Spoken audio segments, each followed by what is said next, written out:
New into stock, we have a BMW i3. It's the range extended version as well, which is the one to have. It's a 2015 on a 15 plate. It's zero tax.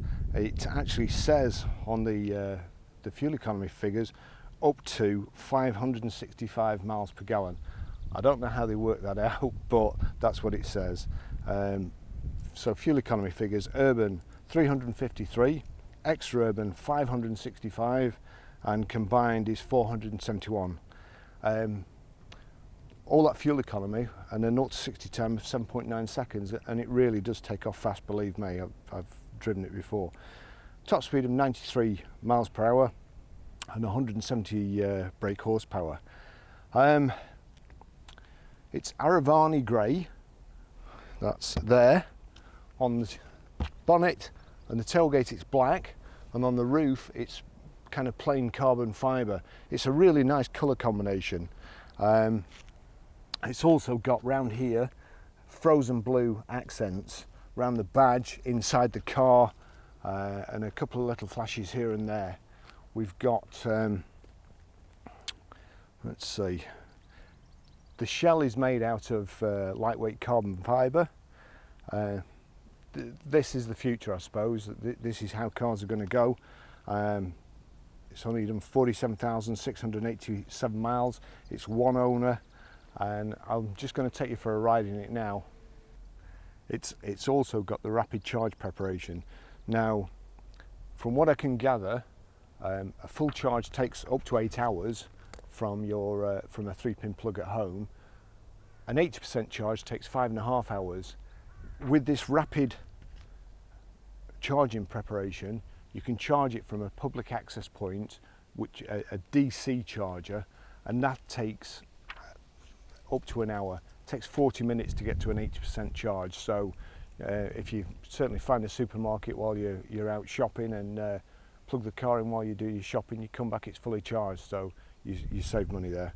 I'll just take you for a ride in it now. We have 2 keys for it, quite futuristic keys. Although it is remote opening, it is keyless go, drive away. I'll take you out now. Just show you this while I remember. That's how the doors open. It's also quite clever because some of the cars that have suicide doors, basically you can still shut the door there. So, and then you see marks on the outside where they've shut the back door after the front door. You can't really do it with this. It's well, it should be put foolproof. So, we have 2 of these keys. It's remote central locking, but it's keyless go, so you don't need the key. All you need to do, click the start button here. The start button is designed here to be able to be operated with your thumb, and then you can use the gear selector with the palm of your hand. So, like so, and then into drive, or like so, and into reverse. Very warm in the UK today, so there's going to be some noise from the fan here with the air conditioning on full blast. Car's silent. Parking brakes on there, but I mean I never use it. There is a park button on the top. I should have parked in the shade really, but didn't. I'll just show you I'll try and tell you as much about it, but there is so much to tell that A, I just won't remember it all, and B, I haven't got enough time to do it during this test drive. It's got the BMW eye control or eye select, or whatever you want to call it. From here, if you go into menu and then to vehicle information, you've got multimedia, radio, telephone, navigation, contacts, connected drive, vehicle information, and then eDrive, quick reference, picture search, owner's handbook, onboard computer, trip computer, and then to vehicle status. Click vehicle status. Then you've got tire pressure monitor, perform reset, service requirements, and check control. If you go to service requirements and click on that, then you've only got brake fluid, vehicle check, and service history. So if you just turn the rotary selector to service history and click on that, that tells you when the car was serviced. A lot of trouble, a lot easier just getting the service book out of the handbook, but out the glove box. But now this is it. It tells you when it was serviced, what day, and by a BMW dealer and a number of the BMW dealer that nobody knows unless you're in BMW.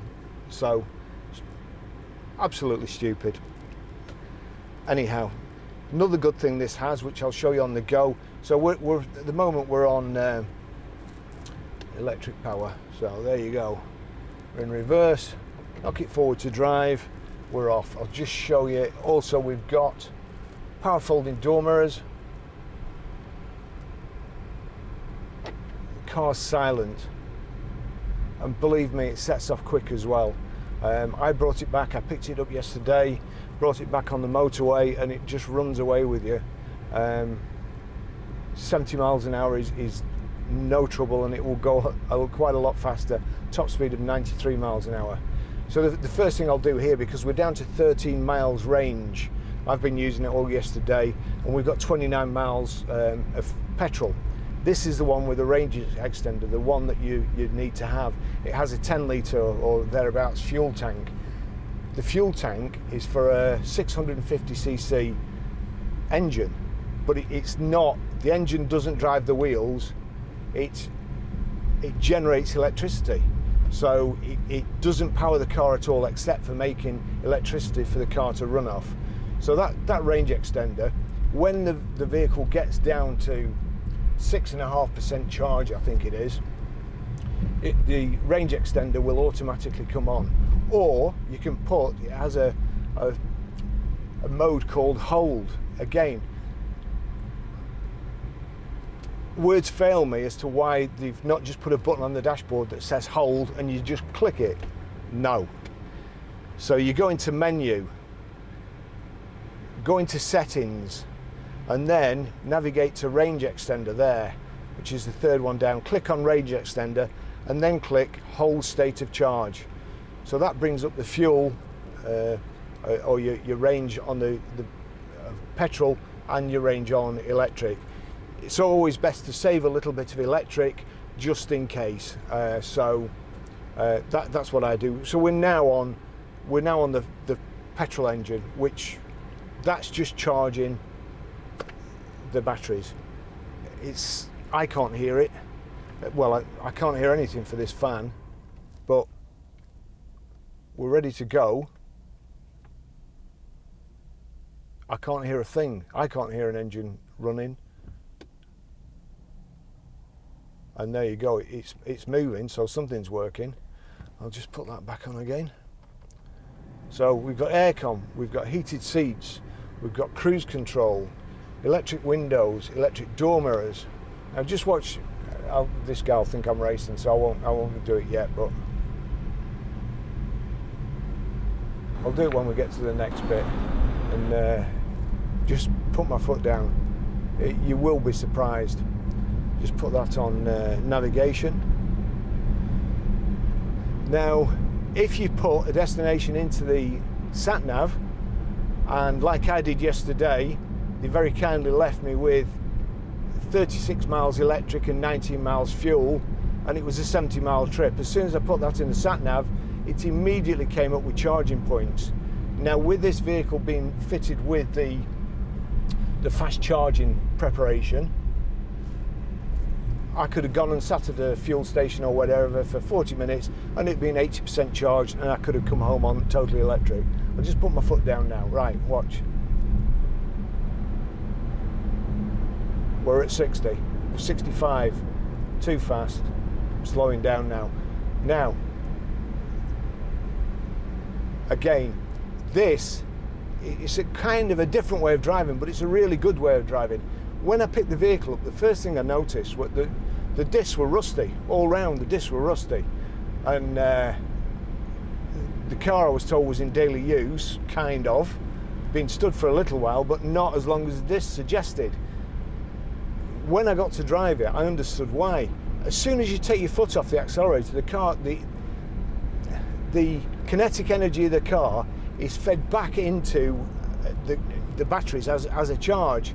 So that at the moment the motor is driving the car. As soon as I let my foot off the accelerator, the motor stops, and then the momentum of the car drives it. Now you see, I'm not touching anything, we're slowing down to a stop, but the charge indicator on the dash there flies right over to the left, and it starts putting electricity back into the battery.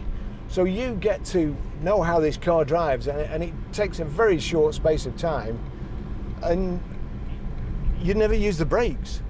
So I would suggest if anybody buys this, you use the brakes, try and just tap them once a day just to get the rust off the disc. Otherwise the discs will end up useless, and when you do need to use them, probably braking on the motorway or sharp braking, then you know, they won't be very efficient. Also, I would suggest that if you're driving behind a BMW i3, keep your distance, because honestly, watch this, I'm not braking, I've taken my foot off the accelerator and I've stopped well short of the traffic in front without touching anything. So it's, you go down hills, you take your foot off the brake, you charge the battery. It's a very, very well thought out system. It's great to drive. The batteries, well, honestly, I just don't know where to start. It's a carbon fibre body, and carbon fibre strands are something like I don't know, it's a tenth or 100th as thick as a human hair. We'll go for a tenth. And it's all woven together. The factory that these cars are made in is wind powered. It's all about saving energy and saving the planet, I suppose. They use less water. The fabrics they use in them, the seats are part 40% wool, which again, you know, you've got some sheep, you've got any amount of wool, so we're not depleting the earth. We're just making sheep cold occasionally. It's a very, very fast car. Again, I've taken my foot off the brake. I'm going to have to give it some assistance here because I was going too fast then. But if you anticipate what the traffic in front of you is going to do, then you just need your foot on the accelerator. You don't need to move it off. The car will hold you on a hill as well. You've got several different modes here. You've got comfort, which allows you to have the aircon on and drive as fast as you want. You've then got Eco Pro, which lights up on the dashboard and gives you a display on there. And then you've got Eco Pro Plus, which knocks the aircon off and stuff, and we don't want that today.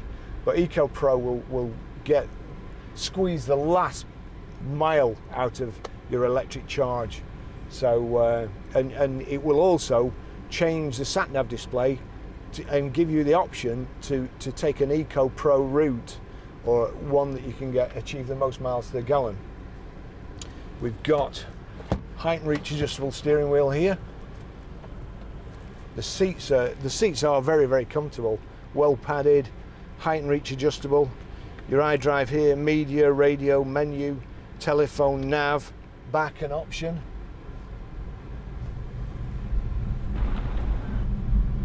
And it's a shame the slip road isn't just clear, because it is an amazing car to drive. We'll just give it some, I was going to say gas, but we'll give it some electric. There you go. And again, we're at 70 and it's silent. We've got tinted windows.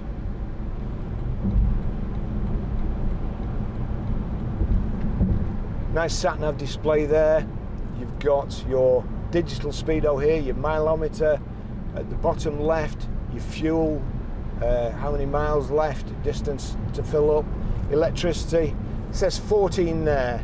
Now if I take my foot off the accelerator now, the charge shoots up to the left. We'll just tuck in here.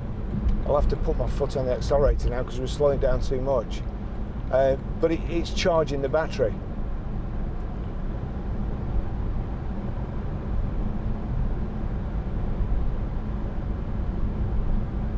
Very, very quiet, very comfortable. Nice and roomy cabin. It is a 4-seater. In the middle of the back's 2 seats, there's cup holders. We've got a front central armrest, and one word of warning, make sure it's all the way forward, because if it's not, if it's there, I have a tendency to get in the car, put my elbow on there while I get in. Unfortunately, you do that, and you end up in the passenger seat. So make sure it's down and locked. There's a little bit of space in there, another cup holder here, in there, another cup holder. You've got a power socket, and you've also got USB in and auxiliary in. Just move that over there and into the inside lane.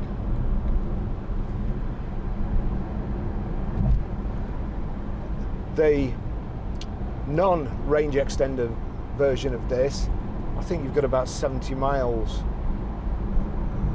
If you use this and you run completely out of electricity and there isn't another charger working from here to Land's End, you can still run it on petrol. So long as you keep filling the petrol tank, you can just run it on the range extender and keep going. So it's a very, very good option.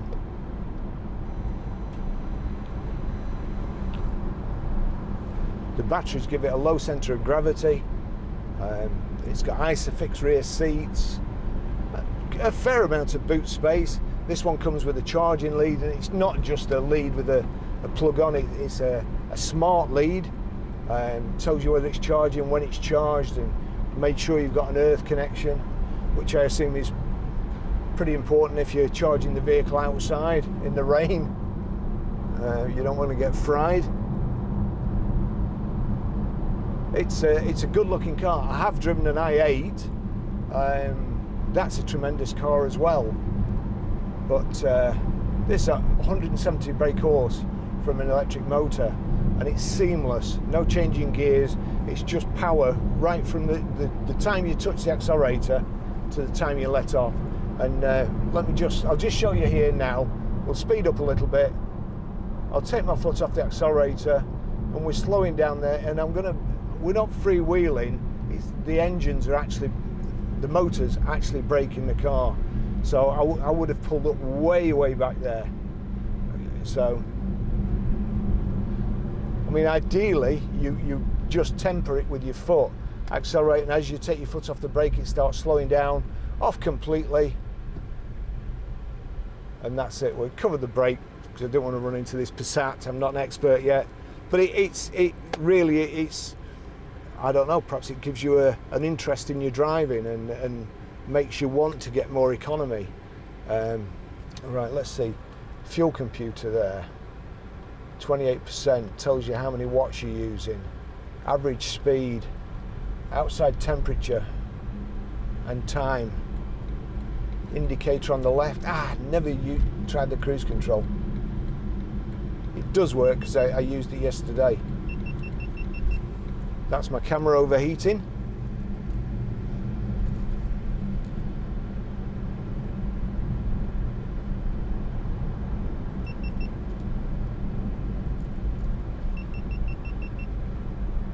Excellent.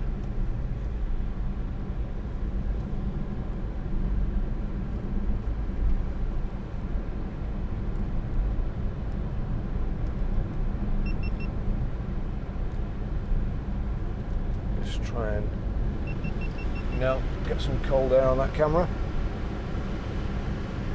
This is probably the most important one at the moment because I wanted to show the instruments and it's cut out. So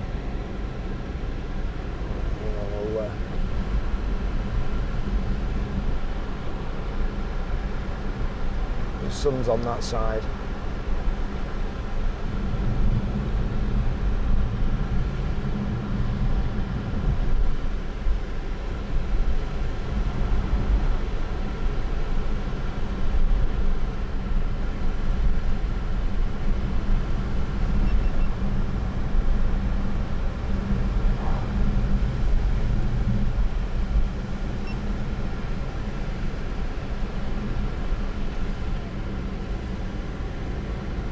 With a bit of luck that'll work because we're going to be turning in a second.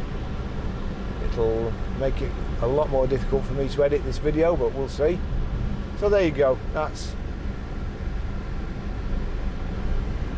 You see there, as I accelerate, the power shifts over, and then take my foot off the accelerator. We're slowing down, not touching the brakes, and I'm going to pull up well short of this junction. So I've actually got to apply the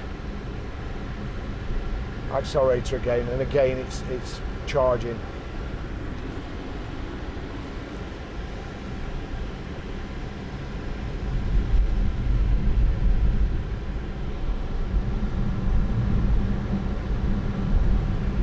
And it's got Bluetooth hands-free. It's also got audio streaming. The sound system's extremely good as well. Just let me just see this. So we'll just set that to 45. There's the cruise control. I don't suppose there's much point anyway setting at 70, because who knows how many revs it's doing, just how many kilowatts it's using, and what fuel economy. It's as I say, I wouldn't have a clue how to start working it out, miles to gallon, or how they get to any figures, but obviously there's people a heck of a lot cleverer than me working that out, so I'll trust them. If they're anything like the petrol figures, then take them with a pinch of salt, because you probably already know it's very difficult to achieve the miles per gallon that they say you can get out of petrol cars.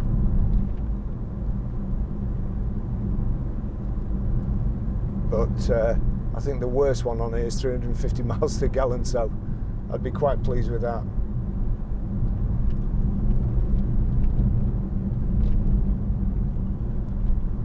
You can also increase the speed there, the cruise control.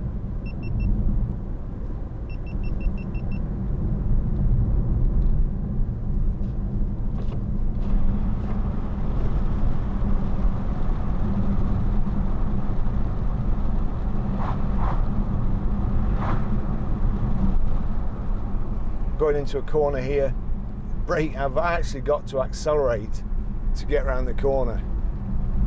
So as I say, it's a constant, just moving your right foot, and you could drive all day without ever touching the brake.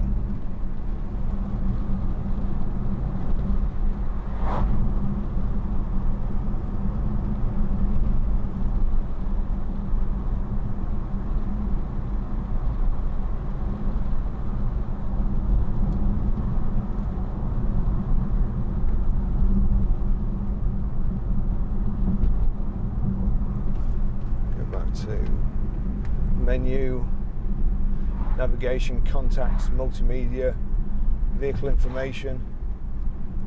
If you go into the vehicle information, you've actually got the owner's handbook, so no matter where you are, even if you haven't got your book pack with you, you can just search round for whatever you want on the in the owner's handbook and find it. Onboard computer there you go. Range 50 miles. Consumption.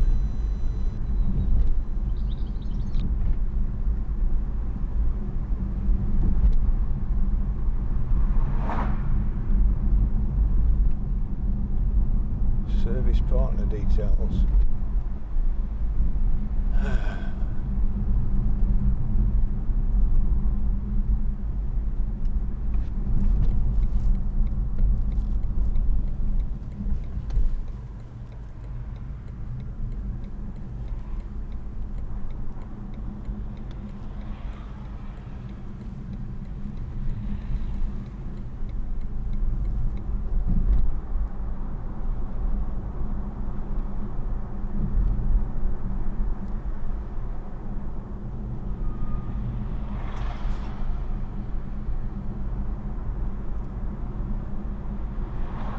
Indicators are on the left there. Your wipers are on the right, if you can just see them. It's the usual design. Auto wipers there. You can't really see that for. There's nobody behind me. There you go, the wiper stalk there. Got automatic headlamps. Of course, the more electric things you've got on, the shorter the range of the vehicle.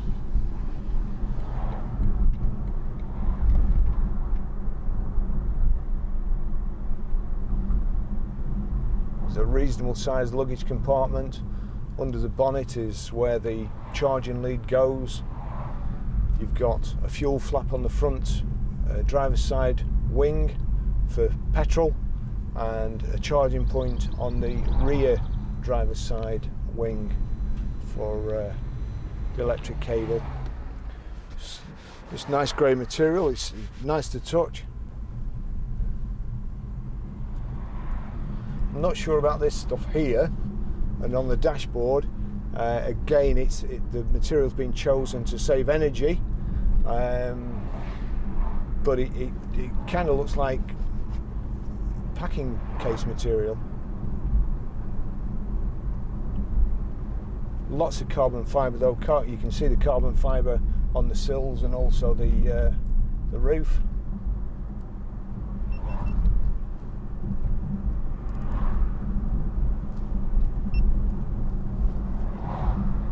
Try and park this in some shade, let all my cameras cool down. No, another camera gone off now. It is hot in the screen.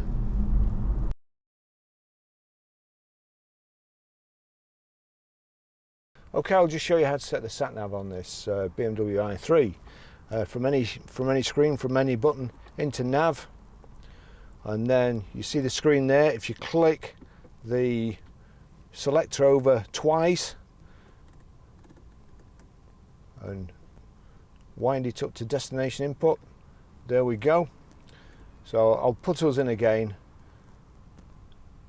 We are Grosvenor Garage, Chorley Road, Walton Dale, Preston, PR. Now if we turn this round to further characters, the numbers, so PR5, 4, and then it defaults back to letters, J, S, and then click for OK in the middle. Turn the selector down to start guidance. In 200 yards, you will have reached your destination. That's it. We sat on the fork up. So that's how to do that.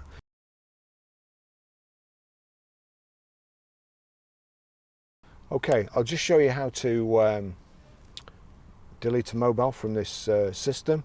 If we go into menu, and then you've got multimedia, telephone, radio, so down to telephone, Bluetooth devices, you've got phone book, last number redial, receive call, dial number, Bluetooth devices, onto there, and you see Bluetooth.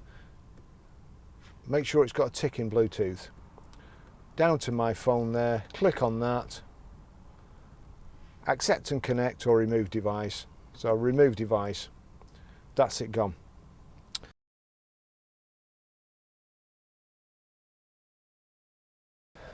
Okay, I'll just show you how to pair a mobile to the Bluetooth system in this BMW i3.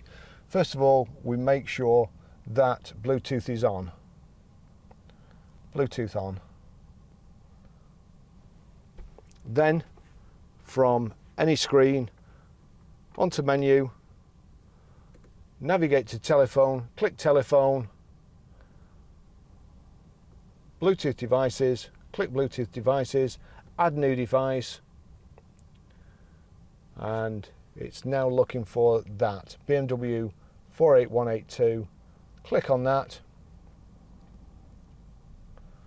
pair, and click OK.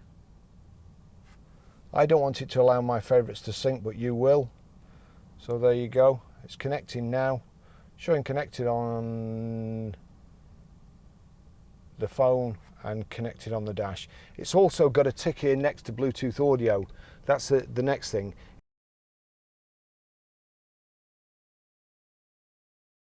If you go into your iTunes, click on the red triangle with the 3 red circles, you see there BMW, and if there's no tick next to BMW, just tick it. We then go to media, and if I turn that up,